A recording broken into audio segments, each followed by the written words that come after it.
คุณผู้ชมครับ Investment Minutes วันนี้ครับเราจะมาเจาะลึกกันนะครับอีกหนึ่งธุรกิจในแวดวงของอสังหาริมทรัพย์นั่นคือรูปแบบของการจัดการบริหารอาคารนะครับหรือว่า property management ซึ่งตรงนี้จะสำคัญต่อคุณผู้ชมที่เป็นผู้ประกอบการในตลาดอสังหาอย่างไรบ้างเดี๋ยวมาพูดคุยกันครับกับทางด้านของคุณเจมส์ Pitchon Executive Director จาก CBRE ประเทศไทยกันครับคุณเจมส์สวัสดีครับสวัสดีครับครับคุณเจมส์ครับ so first of all could you please kindly define the word property management and tell us why it is so important from the perspective of developers? Well, property management is the management and maintenance of buildings, and I think in Thailand we can split that into two types of property management. One is the property management of wholly owned income producing buildings like office buildings or single ownership apartment buildings, and secondly is the operation and management of multi-ownership buildings like residential condominiums. Now the objective of are slightly different. So on an income producing building, a wholly owned building, the objective of property management is to maximize the revenue and minimize the operating costs, but to ensure the long-term efficiency of the building. So not doing it for the cheapest price, but doing it for in the best possible way with a long-term view. So make sure that the building can continue to function efficiently and produce the best income.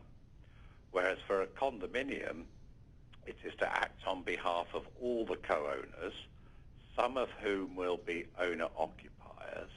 and some of whom will have bought to rent out their units. But overall, the objective will be to maximize the attractiveness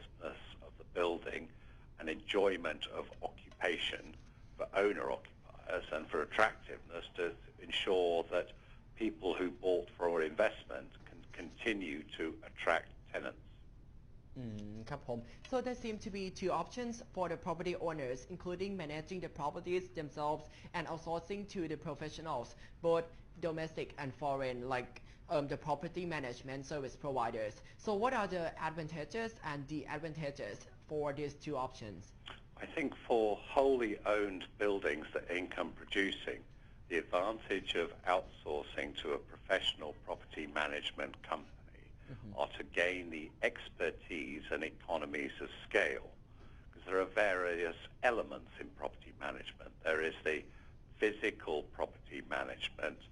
of actual maintenance of the building that requires long-term planned maintenance programs to ensure that equipment is replaced or repaired at the optimum time while minimizing any disruption to tenants. And there's also financial management to ensure that rent is collected on time and that costs are accurately recorded so that the building owner at any period of time can accurately see the income and expenses on the building. For a condominium, it can be, I think a condominium management is probably the most challenging, because as with any group of collective decision making, owners have very many different points of view. Some co-owners want to manage the building for the cheapest possible price. Other building owners, individual owners, want the best possible quality. But what is not possible usually is to get the best possible quality at the cheapest price. You cannot have both at the same time. So for condominium owners, I think with rising wage rates, and particularly for older buildings, it's necessary to spend money on the building. So just day-to-day operations are getting more and more expensive as wage rates rise.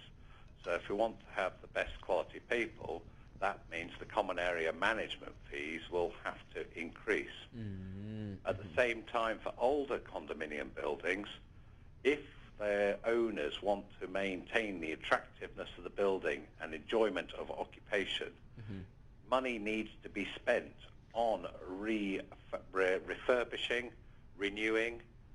redecorating common areas and replacing essential equipment, particularly for buildings when they become 10 or 20 years old. ครับผมได้ครับคุณเจมส์ so thank you very much for your insight today